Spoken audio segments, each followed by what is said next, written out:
Hello everybody, how's it going? I'm just drawing here a little thing so I can show you guys what is going on in the universe. How's everybody doing? Hope everyone had a great Thanksgiving. Really excited to focus a little bit on the law of cause and effect today. Before I get into what I'm just drawing over there, let's do our typical introduction to universal law. So we've got 13 laws here. I keep the law of attraction separate, and I'll get into that one in a second. But we look at these 12. My only real contribution to this work here, besides just kind of collecting different things together for you to look at, is just the order that I've put these things in. And we're going to kind of see that order today in use, the cause and effect.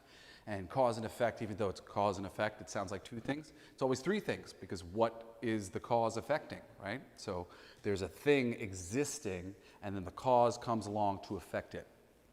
So it's all these piles of three. So I've got these broken up into threes because they're cool to understand this way. Universal law number one, the law of divine oneness. We are all one.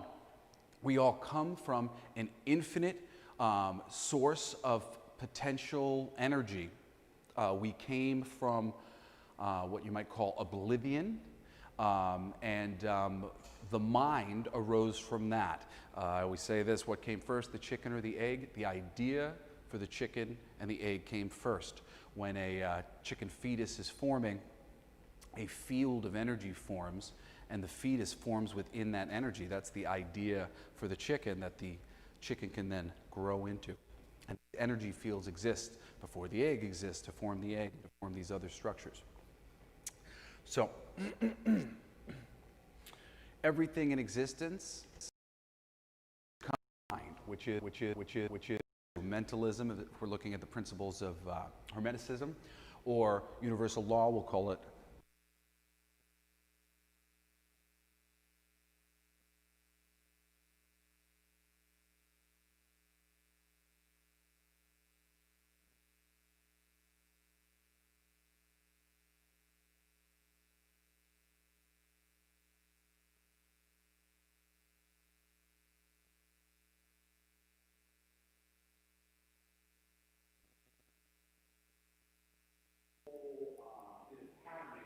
all energetic, meaning we don't actually have to have colors or anything to see or smell or feel. It's just happening on a state of consciousness. No visible or physical component need be necessary, right? You can think without moving, without there being any physical anything on coming forth. So, seeing as we are all one, this oneness that is originally oblivion, it's inertness, endless nothing. And then we also, at the same time, because we're not endless nothing, we're something, right? We come from this mind, but a piece of it will always be part of the oneness, the endless nothing. This endless nothing and then the mind, these two things create a polarity. The very first polarity, something that is sort of inert, and then something that is awake, okay? So the third law is the law of polarity, and we can see as the sleeping thing, the awake thing, they create a sort of dueling thing. And this dueling thing is what we come from. We are all, by our very nature, part this and part this, and inherently polarized. And to say that somebody is polarized,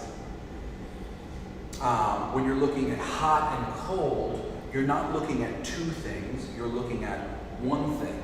The one thing is the temperature, but it may be polarized in a particular direction. So that is to say that the thing is imbalanced. And really, once the mind became a thing, mind started taking the original oneness of creation, the still nothingness, and it started bringing still nothingness out of balance, right? Because anything other than stillness is a step out of balance. So this out of balance in varying degrees is this polarity sort of feature. Where on the scale of the thing is it? Is it a little to the right, a little to the left? And of course, this scale gets bigger as we move down. So now we get into the next three laws, which are the law of vibration, the law of relativity, and the law of gender. Now, the law of vibration states that everything vibrates. Everything has sort of a natural, energetic, and unique signature. As I said, because of this, step away from the oneness and becoming polarized, you could say that every choice to vibrate in any direction is an imbalance in that direction, whatever that direction might be. So say this is like my vibration. Now, the law of relativity states that for every vibration, there's a relative vibration. And relativity kind of works in a lot of different ways. Like it doesn't have to necessarily be, the opposite. I took a step forward, now I'm taking a step back. It could also be, I took a step a little bit, 45 degrees to the right. I took a step 45 degrees to the left. These would all be relativities to a particular position. And in everything there is relativity. Because of the nature of unique vibration and then relativities thereof to the vibration, it creates the possibility of gender, which is really more what we would call energetic balance. Because from this polarity comes two unique energies, a masculine energy and a feminine energy. A lot of people get hung up on like, I'm a boy, so I'm a masculine energy. Everybody has both. Everybody has both masculine and feminine energies. There are aspects of my personality that are very masculine, but at my heart, I've always been kind of feminine. When I was younger, I would hide it a little bit. Nowadays, I just kind of let myself be feminine when I feel comfortable with the people that I'm around. Otherwise, you might see me carrying myself a little bit more boxier or something like that, being a little bit more masculine. But usually when I'm with my friends and I chill, you'll see me I kind of move fluidly and be dancing and hopping in my place. I'm very creative. Essentially that's the feminine energy. The feminine energy is a creative energy, an energy that's like, what about this? What if we did this? And the masculine energy is a little bit more observing and holding tradition and culture and maintaining a thing that already exists as opposed to changing a thing and going, It's more like, no, here's the thing, here's the box. Maintaining the box, right? Out of the box thinking versus in the box thinking, essentially, is a really good metaphor for masculine, feminine energy. So, because there's this masculine, feminine energy, which you're going to end up somewhere, when you pick a vibration, you're going to end up somewhere within the polarity of either the masculine or somewhere within the polarity of the feminine, right? Now, once you've got one, gender supposes that from vibration and relativity, we can have balance. The two separate energies together bring balance. In theory, you're bringing yourself back to that state of oneness by having the relative vibration to your vibration that is canceling out this mind and bringing us into balance, more harmony.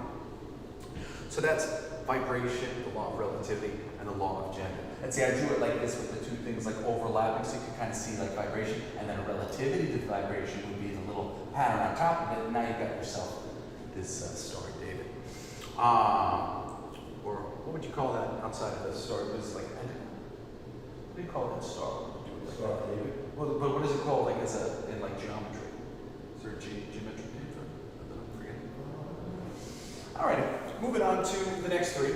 And I'm talking to Michael Zinn, our beloved producer, who's been here shooting with us every week now. This is week 10, Michael? Week 10. cool. I'm so proud of us. Yes. And I'm so glad that this will live on in the future. I hope you people who have paid for classes don't mind if, like, you know, a few months down the road, we're just going to make the class available for people in the future. If anybody wants to say that that's a problem for them, let us know. But, you know, make it available so that people can see it as I refine my teaching and do better and better and better as we go along. All right, so moving on to 7, 8, and 9, we've got the perpetual transmutation of energy, inspired action, and then what we're talking about today, cause and effect, okay? So I drew these guys like this so that you could see this combination of thing. Perpetual transmutation of energy, I like to think of it as the nothing, because from the nothing, the oblivion, came the mind of the universe that has made everything. You know, everything's come out of that. So this is infinite potential, essentially, to me. And it's like another concept that we'll get into in a little bit, the ox energy, that it doesn't have to do anything, it's just powerfully present. And from this energy, this gets mixed with some mind, some inspired action, which in the initial creation of consciousness is sort of just experimentation on shapes and things and what might be interesting. Thinking things, thinking everything that you can think, as we'll get to in a second. So perpetual energy that's there, and then this action on the energy is also a cause, an effect. Now, the law of cause and effect states that you know, you reap what you sow. You get in, you get out what you put in. So you put in bad energy, you get back bad energy. You put in good energy, you get back good energy. And that, you know, as we'll get into with the law of attraction in a little bit, it's interesting. The law of attraction, it's such a law to me because it's not included in Hermetic law, which tended to be, as I grew as a spiritualist, what I would lean towards. There's only 7 Hermetic laws. And cause and effect is one of them. And cause and effect, you could say, is the law of attraction. Put out the energy of the things that you want to attract. So, and there's a lot of sort of things within all these laws really show you how to attract things, and I'll get to that in a second. But basically, we've got energy that is infinite and it's perpetually changing, mixed with this inspired action that is stirring it about. So, you know, there's energy available, and then there's a mind that's stirring it up, poking it, moving it along. And this is just one of many examples of the cause and effect. And I'll show you real quick on here. To show cause and effect, I had said it's not 2 things, it's 3 things. Because what are we affecting? We're affecting something. In comic books, storytelling, and there are ways to cheat this system, but it's very challenging because initially the fundamental situation. Forgive me, I have a little gas. Is it gone? It's gone. All right. The fundamental situation when you're telling a story is that you have to establish something to begin with, right? You have to establish a premise. Where do we start? Okay? So we start with this guy, and he's got a smile on his face, and he's got a little balloon in his hand, and he's drinking a margarita or something. And then in the second video, he gets struck by lightning. We can easily say that this is the cause. Cause is lightning. Okay? And then here I did a little a tombstone and a rose, and his eyes are crossed out, and he's dead. Death. So, cause, effect.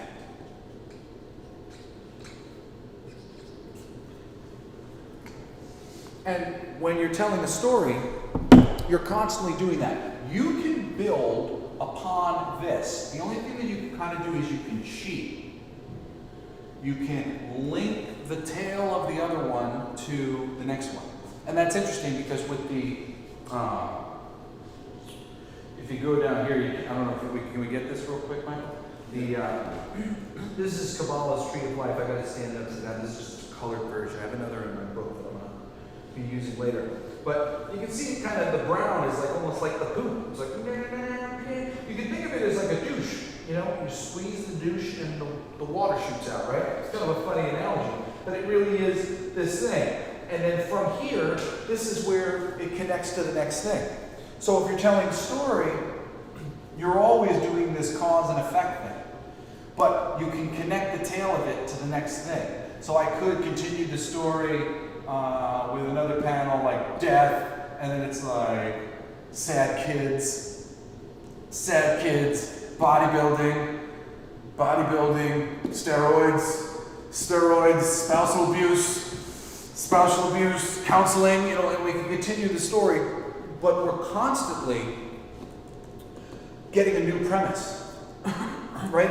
Every cause and effect changes the premise that we're beginning from. So even though it's like 1, 2, this 1, 2 creates 3, creates the next premise for the thing, which is interesting when we talk about, you know, the one mind that's inert and then the mind that wakes up. These two things as separate things and being like having polarity, it's like a third perspective on the things. You know? Like, does the thing even know what the thing is when it first becomes a thing? It's sort of additional information in order to have perspective on yourself. So, continuing away. Now these 9 are the most important. This is, you know, sort of the creation of a thing. This gives the basic patterning for everything, and then these patterns continue.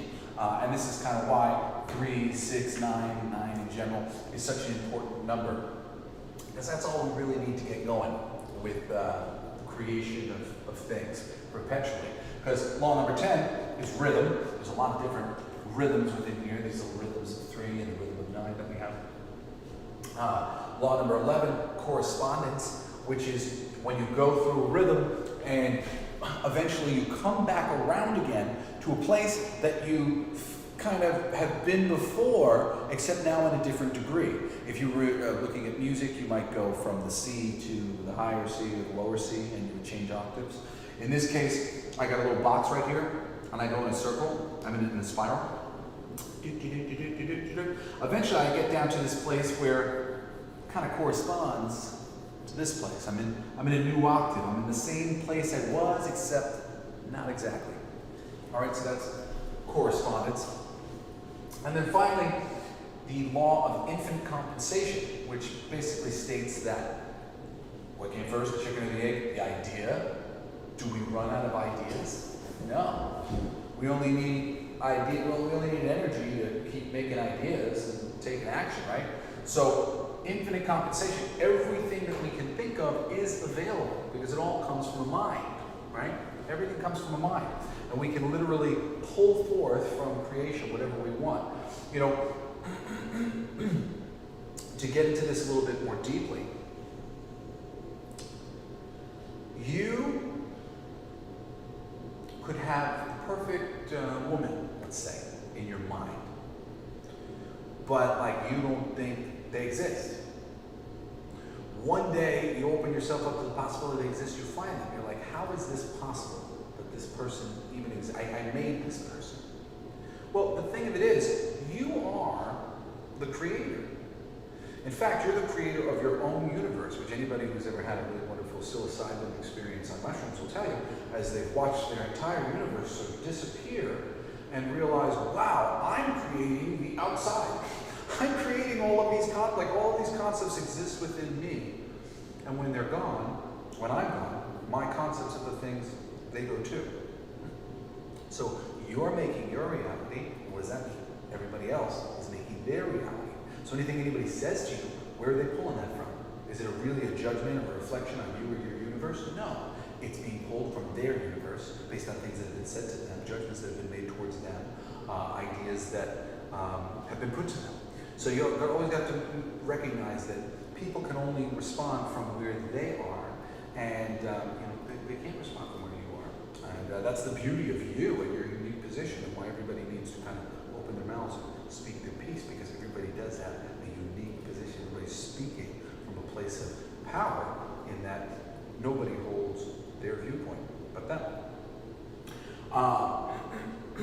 So, from a timeless place with a higher understanding of your connection to all things and your oneness with the mind and everything, and an understanding that you can get in alignment with this stuff that you want and the person that you are in this place, and that you can literally, like God, create a person. Make a person. You know, you aren't going to be able to pick what family they came from and what they do for a living exactly, or whatever it is. You have to open yourself up to the possibility that the relationship of your highest good is available to you. And it can come. And the details of the thing, they don't matter. You have to let the details not matter. You know that the details don't matter, because you know that you're working on a much higher level than this, and you got your best interest already worked out. So you don't have to worry about the finances, you don't worry about where they live, or all the details will be worked out perfectly for you if you trust that they will be. When you don't trust, when you're trying to, think about this thing or that thing, you end up blocking the infinite possibilities by putting forth one individual limiting possibility, and another. And trust me, they're big roadblocks. I'll talk about this in a second. To wrap things up, we've got the law of attraction, or like I like to say, the law of creation, because you are one with everything. Everything is mind. You are vibrating to attract, get the cause and effect that you want, the things to attract them. You are ultimately aligning with the possibility of your access to the creation that you have made, and in some cases, accessing the creative nature that you have to affect the world and bring forth whatever you want it to be. But I'll tell you a lot about that for myself. I realized most recently that in my own spiritual path, I was blocking myself in some fundamental ways. And specifically, I was blocking myself by having a number of different categories that I was thinking about in terms of what my problems were, or whatever, that I needed to bring to solutions that I thought were the right ones. Things like, finances, health, love life, living situation, like all these things. And I was very specifically sort of like using all of the Abraham Hicks that I have been able to stomach throughout the past 10 years, and I've done a lot. I love Abraham Hicks, and I'm a manifester, kind of thing. When I'm not in the way, things come to me. I'm a very successful voiceover actor. I now realize, because I didn't care.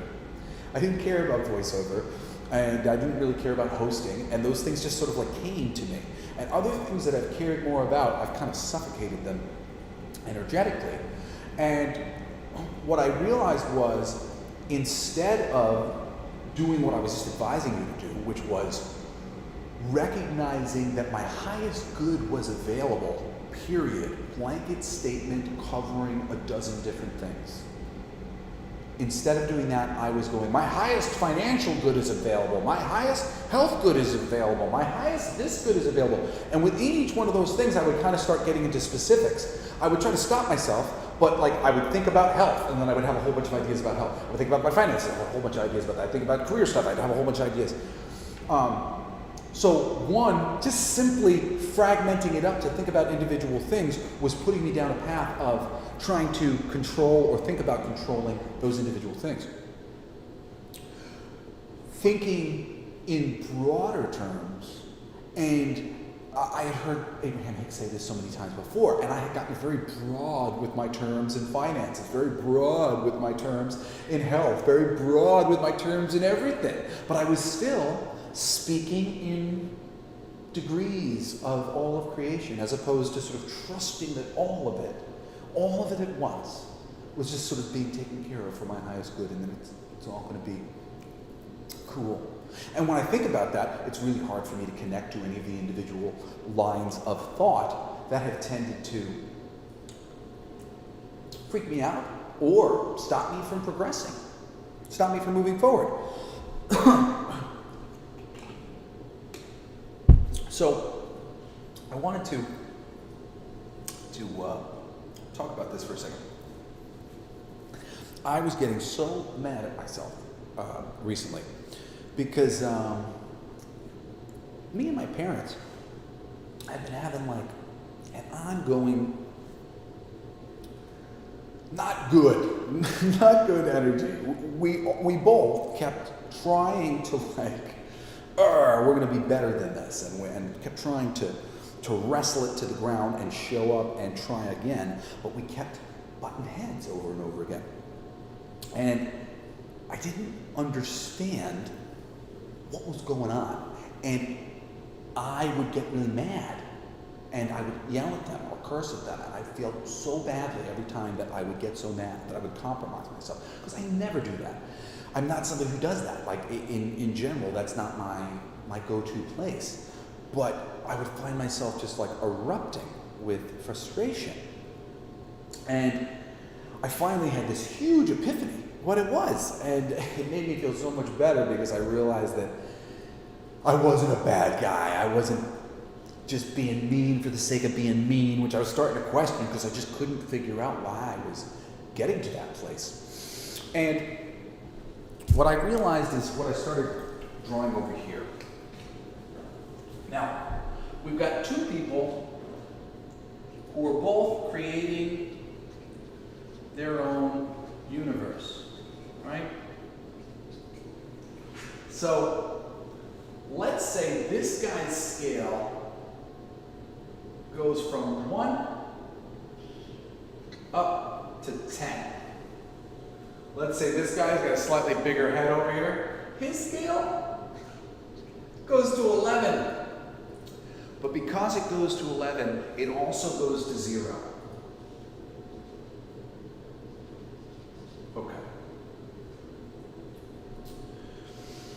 This guy is creating his own universe. This guy's creating his own universe. When this guy's sad, though, in his universe, because he has access and uses a bigger 10, he also has access to this smaller 0. You know, this core, because there always has to be, right, a relativity, you know. So if we're going to go up to 11, we need to be able to find the opposite, the polarized piece, the other relative piece. Now, these people are going to come into situations and they're going to be having different ideas about the universe, right? So essentially we want to think about it like this, right? We've got a board, like on a music thing, and the board has all of our settings. In an ideal world, our board would be nice and even, like I'm making it right here. But usually speaking, in this world, oh, this one's up high, and oh, this one's low. Our boards are a little funky, and our boards are different than the people that we meet. This guy's got like a zigzag pattern on his board. His things are all switched around. Right? Now, because we're all one, we can see this lovely thing that we're polarized. We are the mind of the universe, and we're polarized. Here's me, I'm at this measurement. Here's you, I'm at this measurement. We're not the same. We're attacking things from very different perspectives. Now, this guy's adjustments to his measure are based on his past experience, his past lives, if you believe in that, which I do, as are the other person. when they come up against each other, they're coming up against each other's sort of previous understanding, up against each other's expectations, right? Depending on what your expectations are, which is based on your previous experience, is going to often create the situation you're living in, but also it's going to set you up for how to feel about it, okay? Things happen and we decide how to feel about it. This guy and this guy both had the same reaction to this thing and this thing. They both decided to feel good about this one, bad about this one. But this guy, he decided to feel neutral about this and neutral about this, and this guy decided to feel crappy about that one and good about that one. This is where he is, right? He's got different emotional perspectives. Now, the perspective goes across the line. What I realized about me and my parents was that I saw them very perfect, because they're your parents, just like everybody views their parents as perfect. And it's very hard for people to kind of like lower their perception of their parents from them being like godly beings to them being human beings who have foibles and you know, aren't always gonna show up exactly the right way every time. Because I felt so like sort of strongly noble about how perfect and noble they were, I was refusing to give up an expectation about them that they were somehow going to come from behind and surprise me. It's just, oh, look at that. I didn't have to do anything. My mom and dad, the strong ones, you know, because you always view your mom and dad as the strongest among you. You know, the strong people are just going to make the emotionally strong reaction and they're going to save me from this somehow, because on other levels they've done that for me in the past. You know, what parent hasn't saved their child in one fashion or another? That perpetual unwillingness to change my expectation led to a perpetual frustration and anger whenever they well-meaningly showed up being themselves again. You know, I hadn't changed my expectation, and to a certain degree, I think I was probably starting to expect that they were going to let down my expectations, and it had just become this point of frustration that I didn't even understand, because I was perfectly happy to forgive them every time I sat down to meditate. Sit down to meditate, I'd be like, can I forgive them? Yeah, of course I can forgive them. I love them. I forgive them, absolutely. Then I'd get into a conversation with them, and before I know it, I'd be yelling at them. And they'd be like, you didn't forgive me, kind of thing. And I'm like, I did. I forgave you. I did. I think I forgave you. I thought I forgave you. And I did. I was right. I did forgive them. I forgave them over and over and over again. But over and over and over again, I allowed myself to be disappointed in the results, disappointed in what had happened with them. And that's a good cause and effect for you. So, you know, that's the thing. We need to recognize that, you know, expectation is sort of the mother of all killers within this deal. Because essentially everybody in the universe is pulling from the will of God. They're powerful. They are very powerful creators.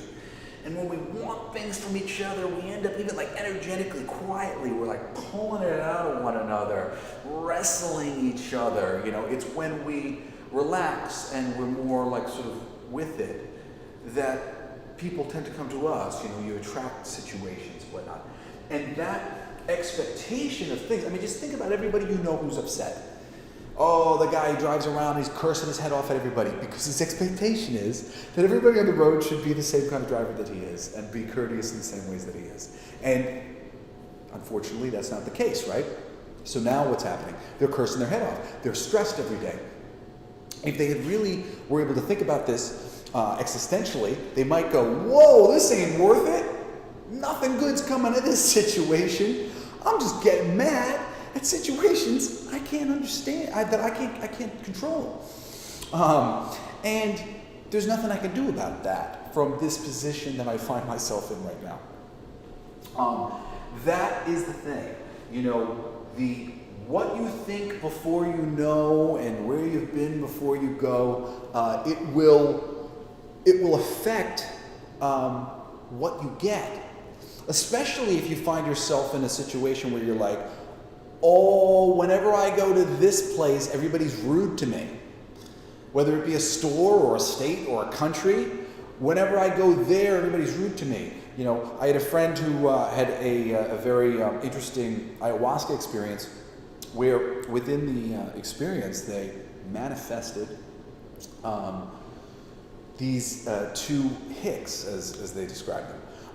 And they were sitting around a fire talking to the Hicks in this, you know, this inner manifestation that's going on.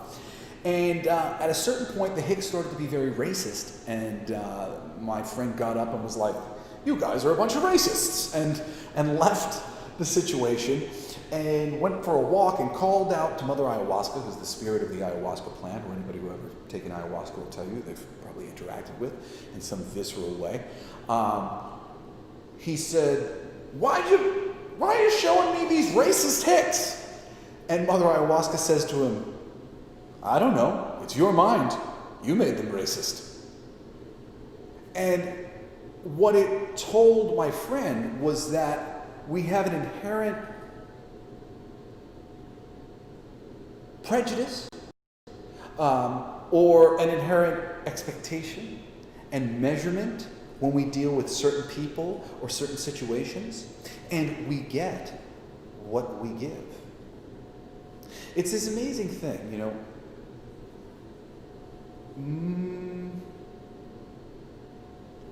You can speak to this in so many different fashions, but as my good friend Michael Naranjo has said to me, that his father told him, in every good neighborhood there are bad people, in every bad neighborhood there are good people. Okay? And what that means is, you know, it's always a little bit of a mixed bag that we have and that we're working with. And the idea that within a person, within every bad person, is a good quality. Within every good person is a bad one.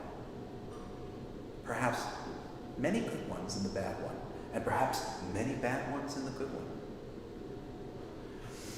And if we expect that we can run into Adolf Hitler at the airport and have a conversation about veganism because we never knew that it was Adolf Hitler, and we just expect the best of everybody, and guess what? Hitler was a vegan. So there we go, we'll lean into one of his better qualities, because in every bad person there are good qualities. We could have that moment with Hitler where we get the best out of him. And we could do that everywhere we go, every restaurant we go to, with every waiter and every person at every bar. We can get the best out of everybody around us, because nobody is devoid of good qualities. It's sort of impossible to be that evil. At least in this world, because there are laws. Maybe behind closed doors, you could be that evil and do nothing and have no interactions with anybody. But in reality, people have to be polite, and there are all these things that are connecting us together. And we can choose to see that there are all these terrible people out there, and we'll attract those people, or even we'll attract those qualities, as to say those people. Or we can choose to know that there is something inherently great and good within everybody, and know that we're going to attract that. We're going to get that. We're going to get everybody on their good day. And that comes from being open to sort of the possibilities. Like, I'm not being specific about who I'm going to meet or whatever. I believe that it's possible that I'm going to get the best out of everybody wherever I go. I'm not sitting here thinking about one Nazi in particular going, I want the best of him. That wouldn't be the right way. Just as me going, I want financial success and this success, versus going, I want my highest good, and I believe that that is possible. The more open-ended approach is the much better way to go. Alrighty. So those were two really cool things that I wanted to chat about to kick us off. We're going to get into the 22 creative forces of the Tree of Life. And perhaps to start that off first, we will do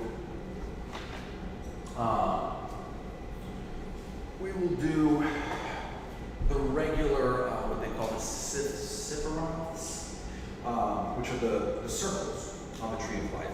So I did this one sideways because I really want to show you guys kind of how this works. I've kind of talked about this in other ways.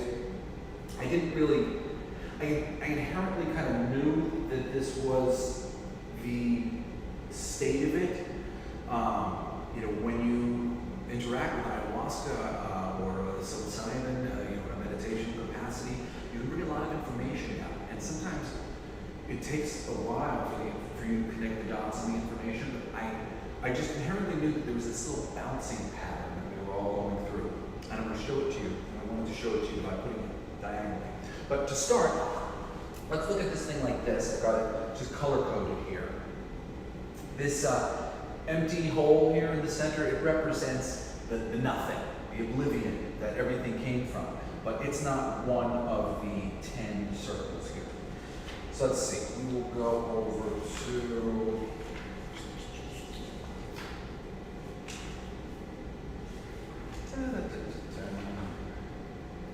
Okay. So, Kabbalah and the Tree of Life. We are going to talk about this.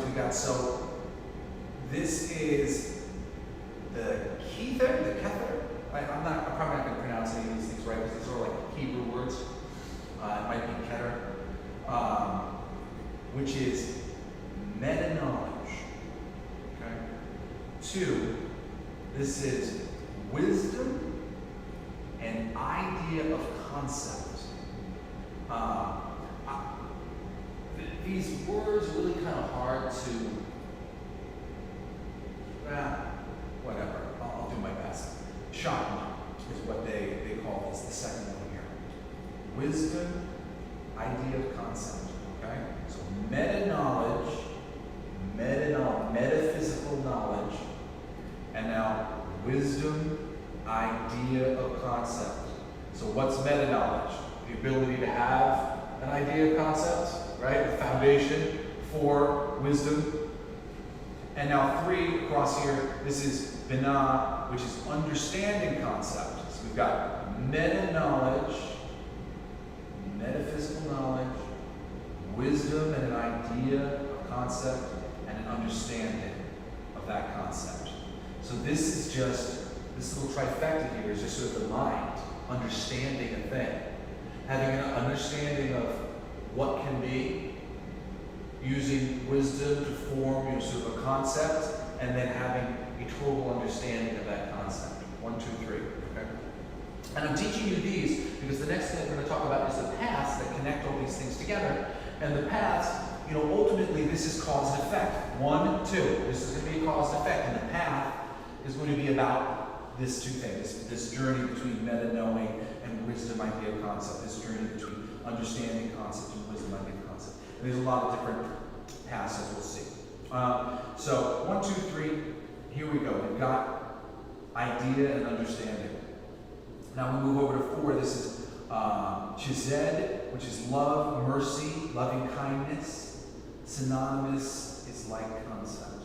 Yeah, love and mercy, living kindness. So essentially, this is the place where we start, where we come from, a place of loving. We understand the thing, now we love the thing. We're going to basically love the thing into existence.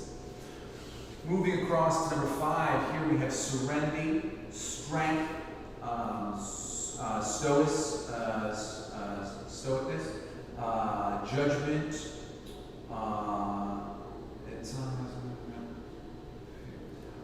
serenity and strength. So we've got the love and we've got the strength to make something, right? Because here's just about like understanding the concept, and then here's now love and strength Now number 6, love and strength, harmony, beauty, compassion. Love, strength. Strength. What's like the most beautiful animals on the planet? The ones that look beautiful and powerful, right? You see a tiger in the wild, something like that, a beautiful lion. It's beautiful and it's powerful, right? That's that balance, that harmony that we get here for number 6. Number 7, victory, endurance, continuity. And this is called the netzach. Or number 6, I apologize, is the tiferet. Get that right? And number 5 is the Gora. Okay. So now, from number 7, we go across over here to number 8. From victory, endurance, continuity, we get majesty, splendor, glory, honor, and occurrence and discontinuance. There's a lot of different ways to think of these guys. But we're going from victory and endurance to majesty. You know, we've won, and now we're celebrating the majesty of what we've won, right? And coincidentally, that's 8, which I always like to think of as the infinite number, and that's high. So now we move here to number 9, which is foundation of construct, reactualization, updating. I think that might be reinventing, channeling. So this is the foundation piece, like sort of like the cornerstone to this thought creation and sort of physical creation. And then it's planted here in number 10, the kingdom, kingship, practical manifestation of concept. So this is what I was saying, like the squeeze bottle, and we're squeezing out the thing. This is creation. Concepts, definition of concepts, and then, and right, black, white, gray, what is this? This is parameter for color. Without black and white, there's no various versions of this. You know, the light is opening us up to all of these degrees of these other bits of light. So this first bit of creation is just sort of understanding what we're talking about. And then here it is, us putting the thing through its paces to crystallize it into exactly what we want. Okay, so I'm going to try to keep this available here, and we'll go back to it as we do, as we go over the paths.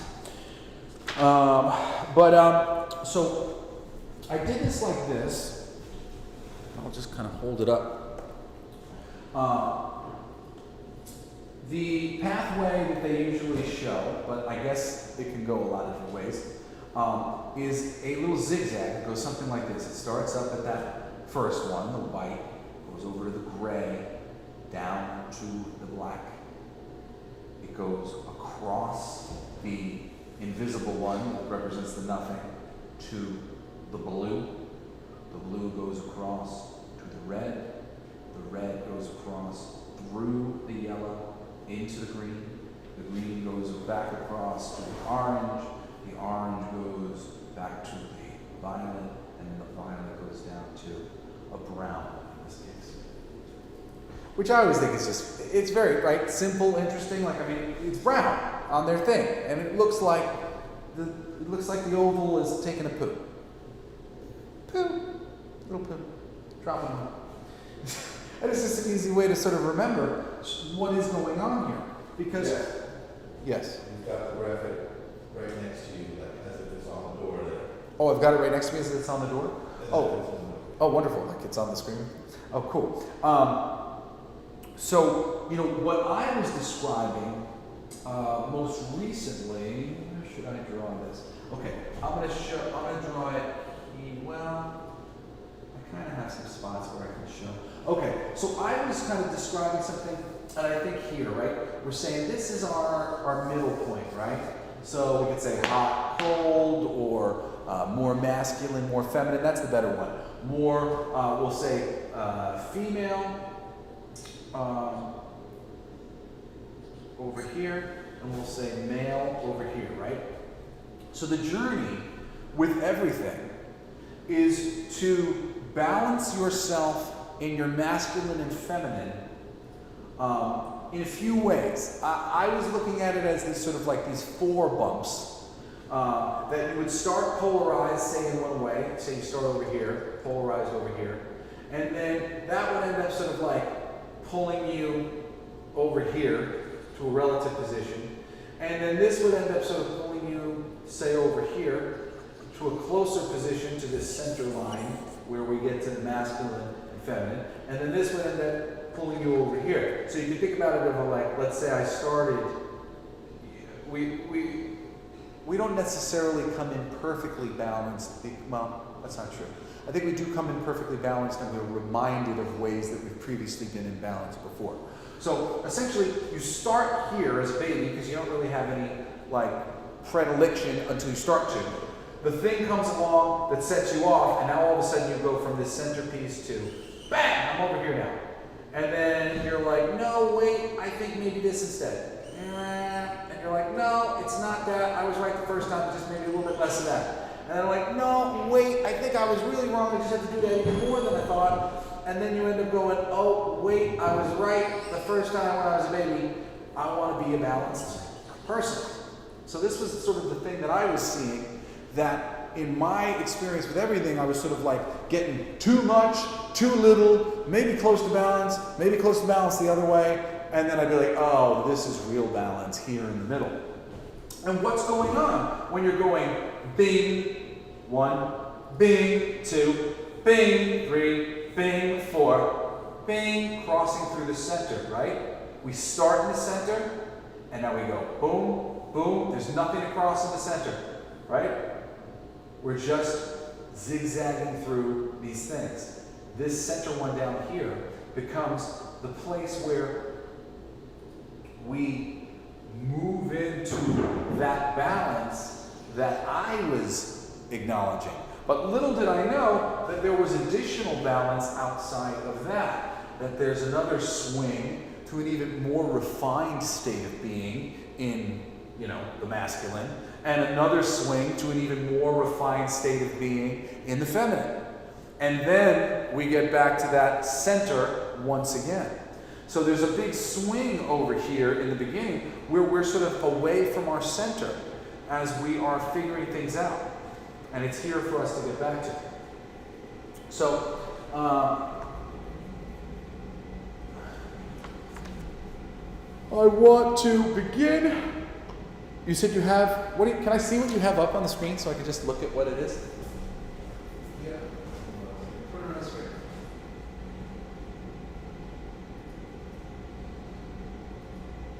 Okay, cool. So you got that thing. All right. So if you're looking at it like that, the first band going down to the right is called LF, okay? And LF is known as the ox, the great powerful force. First and only creative force, actionless, motionless, perfect potential, like I talked about before, right? From the nothing came everything. So it's perfect potential. So this first path is the path of the ox, and we're going what? From meta-knowledge into wisdom. So meta-knowledge into wisdom, we take Aleph, the path of the ox, the powerful force. And then when we go number 2, which is the opposite, the relative path to Aleph. So if we're not going down one branch, we're going down the other branch, right? The other branch is called Bet. Now Bet is first action in the creation process, the idea of a container, not yet containing anything. Right, remember we were talking about before, this whole thing, these first 3, they're just the beginning of a concept. It's meta-understanding, wisdom and a concept idea, and understanding of idea. So this other thing, this Bet, is first action in the creation process. It's the idea, a container for the thing that you might think, but it's not yet anything there. 3, we do Jamel, and Jamel goes right down the center. That's the spike going down the center of the top guy. And Jamel, going from that meta-knowing, he stabs himself into the yellow, the one all the way down there at the bottom. What is that? Our number, that's number 6, and that's harmony, beauty, compassion. So meta-knowledge is harmony, beauty, compassion. Of course, balance of those things, the meta-knowing, the fundamental possibility of all things, and the knowing balance is what that connects to. And that's Gimel. And this, the Gimel, it crosses the abyss. It's the balance, polarity, deep intuition, knowing. So it's it crosses. They say because the abyss. This is the nothing. You know, that we're all coming from. It goes across that nothing, and this is. I guess you're calling this sort of like a leap of faith to a certain degree. A deep intuition, knowing. Now, all of these correspond with the 22 letters of the Hebrew alphabet, which are pretty positive that if they're spoken correctly and put through a certain device that can put sonic imprints in sand, the actual letters themselves will come up in the sand. But it has to be spoken correctly. So these paths all represent different letters in the Hebrew tradition. I have them marked down, the different letters on my paths. The circles or the I always forget this word. these nodes, these chakra nodes. That's how I always think of them. They have words, larger words to describe them, but these other guys are represented by these letters, even though I guess they're represented by these words too. But this also corresponds to the 22 letters in Hebrew. They also correspond with the 22 Master Arcana cards in Tarot. And these paths, if you learn a lot about what these paths means, the Aleph and the Bet, you'll be really teaching yourself to understand tarot card reading a lot more, because basically when you're putting down one of these cards, it's about this energetic path that is showing up for you. And these energetic paths have very vague but universal, always important meanings. Okay, so moving to number 4, we've got the Deleth, and the Deleth, it connects the two across. The Deleth, it's the bottom line, and the Deleth is dimension, humility, and receptiveness, a door going through. Okay, Deleth is dimension, humility, and receptiveness, and this is connecting what? Wisdom and idea with understanding of an idea. Understanding an idea and having an idea. I have an idea, I understand the idea. All right, and Deleth is that humility, that receptiveness, the door going through. Okay, moving on to number 4. 4 is moving on to number 5. 5 is the first guy going this way, and it's He. Okay? 5 is viewed as a window, a point of view, the observer. Your observation affects all things. So this is observation, and we're looking at He.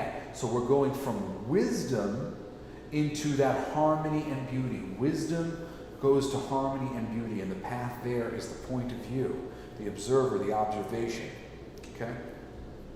Over on the other side of this, number 5, on the same side as that, number 5. Number 6, we've got the line going straight down on the right side. This is Vav. Okay, number 6 is Vav. And Vav is about learning and teaching of cosmic law. The letter itself represents like a nail or a hook or an anchor, the power to create. So this is from an idea, and this path is the power to create. And this idea, when we look at the cigarettes, the thing that I'm not going to be able to pronounce, is connecting into love and mercy. So we're going from wisdom to love and mercy by way of the valve. You know, we're learning and teaching the cosmic law. Learning and teaching cosmic law. Power to create. All right, now we're going to go over to the other side of this, and the bend on the inside is Zayin. It looks kind of like a bent hammer, and it's number 7. It kind of looks like a 7. And this one also is connecting down into that harmony beauty guy in the center. And Zayin, it represents power unused, restraint. And when we were over here, we're talking about serenity and strength. So true strength, they would say, is to have the ability to do a thing and to not do it. Like I was realizing recently that to come to full strength was to realize that you could kill somebody, you could hurt somebody, you could do harm, but that you were choosing not to do that. It's not to think that you're not powerful and that you can't do something like that. It's actually to know that you are and you could, but to choose to not do that. That's true strength. So that's what we're talking about right here. Okay, moving on beyond Zayin, which is number 7. Again, now next to Zayin, number 7, we've got the straight bar down on the left side, which is Chet. Okay, number 8. And Chet is represented as like a fence or a ladder, but also you could think of that if you twist it as the DNA and infinity. But Chet is supposed to be a boundary, sort of Jacob's spiraling ladder. So 8 as Chet. Chet is connecting the understanding of an idea, and it's connecting it with serenity. So understanding the idea and being at peace with the idea. And these two things are connecting Jacob's ladder and boundaries, the concepts of boundaries. I have to sit and meditate on that one in particular to really understand the connections there. And a lot of these, you will find at a certain point, it gets a little unwieldy for you. And it's not to say really that what has been said and collected by other people, because that's really largely what I'm doing, just sort of collecting many, many different schools of thought on this thing and trying to boil it down to something that you might understand. Sometimes we just don't have the perspective. And then all of a sudden you're like, oh, I get it, you know. But this one still isn't necessarily, I'm not understanding it yet. Earlier when I was putting it down, I was like, this is the one that I don't exactly get. And I don't have any more to add to it at the moment. I really do have to think about it. Okay, but moving on to number 9, which is now the next bar of the 3 bars that go just diagonal across here. We've got that, number 9. And now 9 is the open container, wholeness, mud, which, you know, like the idea of like sort of like the primordial dirt that contains all the dirt, right? And what we got? It's 9. Look at it. It's the top of a glass, kind of, you know, or even the bottom of a glass now as we connect things with, you know, 7 and 8, you know, 9, like we're actually starting to form some sort of cup or chalice as we get into here. So this really is, you know, an interesting metaphor. You know, if you look at it like this, it's exactly a cup. Here we go, we got a cup. And actually, if you look at the 10th letter, it is pretty similar to that. It is just a little hook on this little V guy. You know, that, you know, could be representing this to some degree. Okay? Or representing this hook to some degree. These are all really interesting to sit and look at because it is about sort of fundamental shapes. Like it's kind of like if you were giving somebody directions on how to get somewhere, and you were like, all right, you're gonna go down that street, and you're gonna make a left, and then you're gonna go straight, and you're gonna make a right, and it's shapes. You know, this is the shape of the mind. You know, the mind felt its way around itself to form things and shapes and patterns. And going back and understanding how these shapes and patterns were formed helps us to understand ourselves, because we are still perpetuating all these shapes and forms. So that's 9 right there. And we're going to move over to 10 now, getting into a deeper layer of this thing. 10 is, right here, coming from the right side, second one down on the right side, going into that center balance place, that harmony, beauty place, right? So 7, this is Yod. And Yod is the hand that shapes the mud, the power of spirit to govern and guide creation. So this path right here, this is 7, this is Yod. And now we're going here from love and mercy to harmony. Love and mercy, and we're being guarded by what? Yod, the hand that shapes the mud, the power of spirit to govern, guide creation. So love and harmony, creating that beauty. Okay, moving on to number 11, Kaf. What can be made? Space for possibility, including the possibility of physical. So this is 11, which is the straight down. We're going straight from this, from the love and mercy, straight into the victory and endurance. So from love and mercy to victory and endurance is path 11, which is Kaf. What can be made? Space for possibility, including possibility of the physical, right? Okay. Now, moving over to the opposite side, we've got the first one going from the left edge, the second one on the left edge going into this balance center, this harmony, okay? And it's going now from serenity to harmony.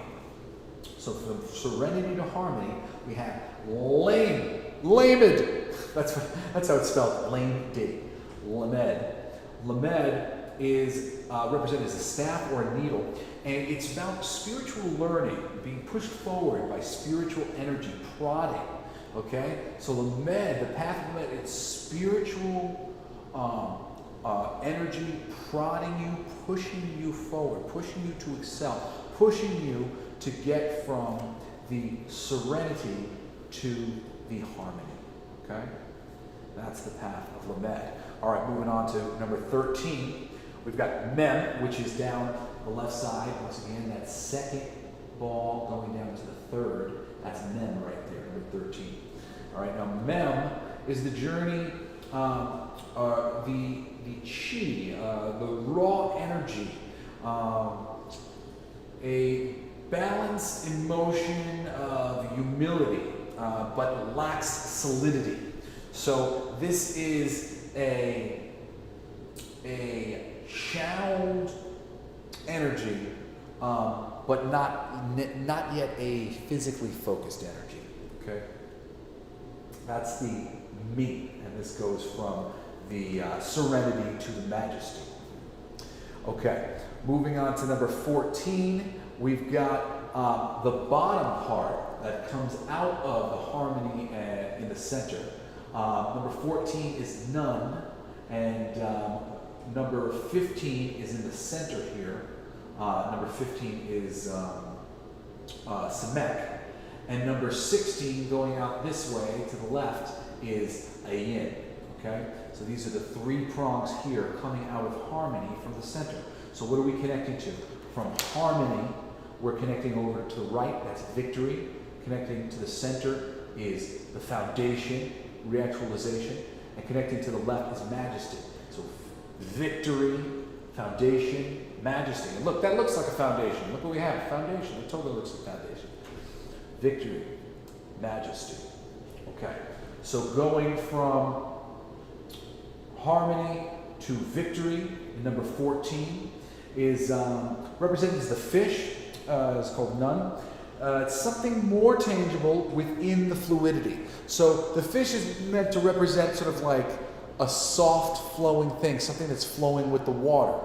It's the beginning of this physical creation, something a little bit firmer coming through. The Samek is the essence of support, a pillar. When you look at it, it's going straight down into the foundation. So of course it represents the essence of support. It's a pillar. And then Ayin, and also as a pillar, this is meant to represent a power with still function. Something that is powerful by being still. Like functioning in its power, like that. Similar to the idea of that ox energy that we began with. And then we get into Ayin, which goes from the harmony over here to the majesty. This is represented as the eye. the observation of what is hidden, ideas of what could be focused beyond physical. So going from this harmony to this majesty, you are seeing the things that are hidden. You know, sort of, here's the harmony, and then here's the majesty of what could be. Very much, if you look at this thing, you know, it feels to me like you're constantly dealing with masculine at the top and feminine at the bottom. The way that I want to look at it sideways, you know, this is the balance in the middle. Here you are being more creative and feminine, and here you are being more masculine and holding to value and tradition and all this stuff. As we wrap this guy up, we're going to move on to number 17, which is the bar across that connects these. The third ball on each side is connected here. And this is, of course, majesty and victory. Again, majesty and victory connected. Obviously, there's going to have to be something to do with balance. And this is Ted, which represents the mouth, transmission and communication. So, balance. What is this? Majesty and victory. Communicating this balance of these two things. Now, we're going to move into number 18 and number 19. Number 18 and 19 are connected into this new guy down here, this foundation, which we connected to before. But foundation, and then below foundation, which is the kingdom. Foundation and kingdom, and it's coming from victory. All right, so we're going to go from victory on path number 18, which is Zad, Zad. And this is about catching the soul, the righteous aligning, higher with lower. This is about catching your spiritual energy that is outside of reality, that knows, that is that meta-knowing. You know, it's about capturing this. And no wonder, Tadzi, it's on the path going to this. We're getting to that central energy, that balanced energy. You know, bringing back you know, like I said, when you're born and you start polarizing in one direction or another direction, just going through the thing, bringing back that original energy that was more neutral. Moving on to 19, which is the outside one on the bottom. And actually, I should say right now real quick, these outside guys on the bottom, there are other ways to look at this tree. This is the way I prefer to look at it. You can see I have a little bit of scribble here, because this would be the two that you would add in if you didn't have these. But this feels more right to me than this guy does, with just like a little twig at the bottom.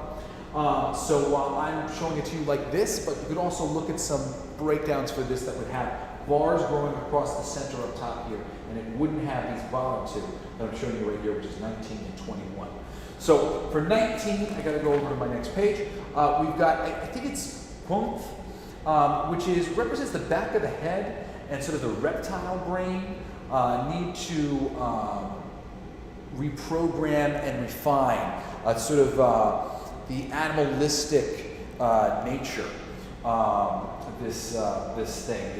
This a need to reprogram the animalistic nature, the fundamental programming of this reptile, kill or be killed, need to eat kind of thing. Fundamental reprogramming of that. Going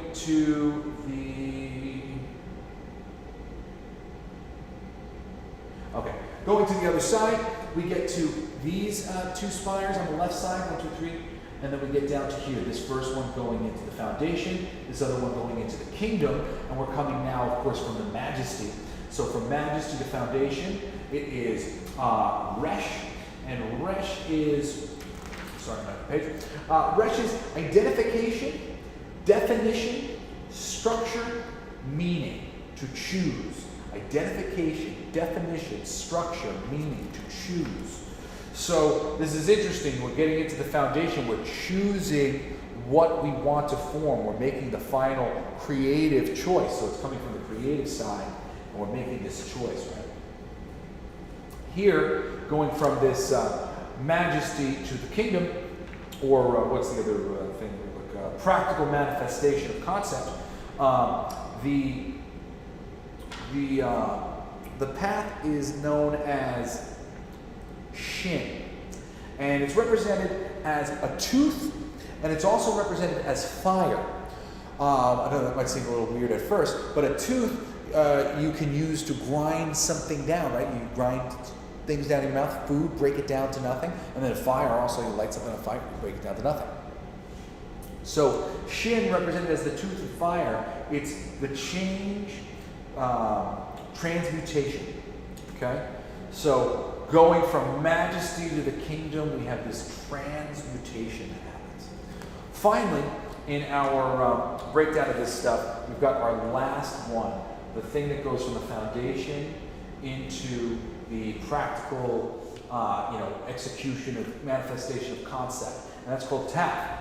And Tav is the world, the cross, the mark or seal. One of the things that I was enjoying today said that X marks the spot.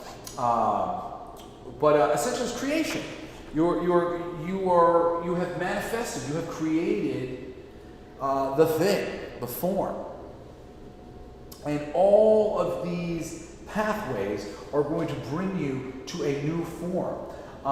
When we say cause and effect, this is the cause. This system, this patterning, is the cause, and the effect is this: the creation that you will be. You started out, the premise was you, your soul. Your soul has been affected by the mechanisms of creation that go a little something like zig, zig, zig, zig, zig, zag. And at the end of it, you are affected. This journey brings you out the other side and changes you.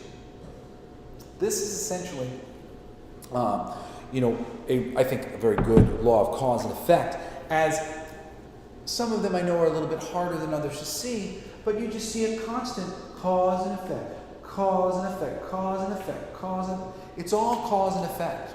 Every one of these paths is because of a cause and effect. And it's just over and over and over again, wrapped up like this in a tight little bow. And you see from this, it's not that complicated. But from this, what do we get? We get the 22 major arcana cards of the tarot. We get the 22 letters of the Hebrew alphabet that make the foundation of like all the language on the planet. So this is very, very, very majorly foundational to all the things that you might think. And really, while we're describing things like majesty and harmony and love and whatever else, on some level, we're really talking about ones and zeros. We're talking about straight lines, dots and circles and squares and rectangles and triangles and just simple shapes and ideas that have kind of made reality. It's like, as if one of the most early things of creation is the circle, no wonder we like going in circles so much. It's one of our favorite things, circles. We like circles. We made those first, It's like there's a lot of just simple math and geometry that explain every aspect of life. And I think if I've taught you anything today, it's that the goal of learning these things is to be able to take yourself outside of it to gain a perspective of your polarized nature, your oneness with everybody around you. So it doesn't behoove you to fight with anybody if you're one with everybody. If everything that you see and feel is just all thought, then it doesn't behoove you to think bad thoughts, right? If everything is polarized, then it doesn't behoove you to be, to allow yourself to be polarized. You want to recognize that you're fundamentally kind of polarized, and you want to do things to offset that. You want to learn what your vibration is, and you want to find the relativity that balances you out, whether that's a job or friends or a spouse. And you want to get that balanced gender. You want to find yourself as an individual who's balanced in your masculine and your feminine. You want to recognize that there's a perpetual change to all energy going on at all time that can be manifested with the right inspired action. You want to recognize that as you get going, there's always a cause and effect. Whatever your basic premise is, you start, there's a new cause, there's a new effect, there's a new cause, there's a new effect. And what did we say before? The cause and effect, and the effect becomes the new premise. So wherever you are right now, your premise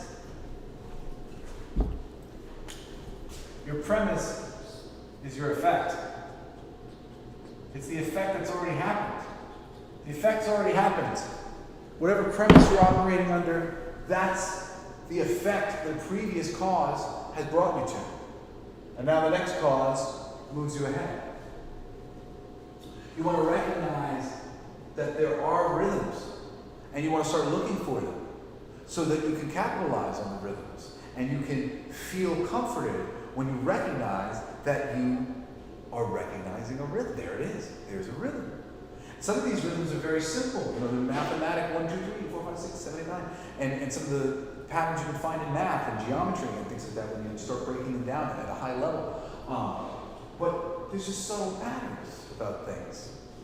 And as you begin to flow with the rhythms, you'll see them more and more. And you'll also recognize this sort of correspondence, which I see this correspondence coming sort of after you do this. And there's correspondence within this. There's short order correspondence, but there's always sort of longer form correspondence as you get through all the colors, and now we're into a whole new octave of colors, right? We're into a whole new octave of sound. And of course, you want to be aware that all of this is infinite. It's not going anywhere. It's everything that you want, you're going to be able to compensate yourself for and with. So, change your expectations. Everything is possible, but don't get specific. Get very vague. Everything is possible. My highest good is always available to me, and it's always on its way. The things I need for my highest good, they're there. I don't know what they are, because I never know. I'm not so smart. I'm not the infinite thing. I'm just a little piece of it trying to connect to it.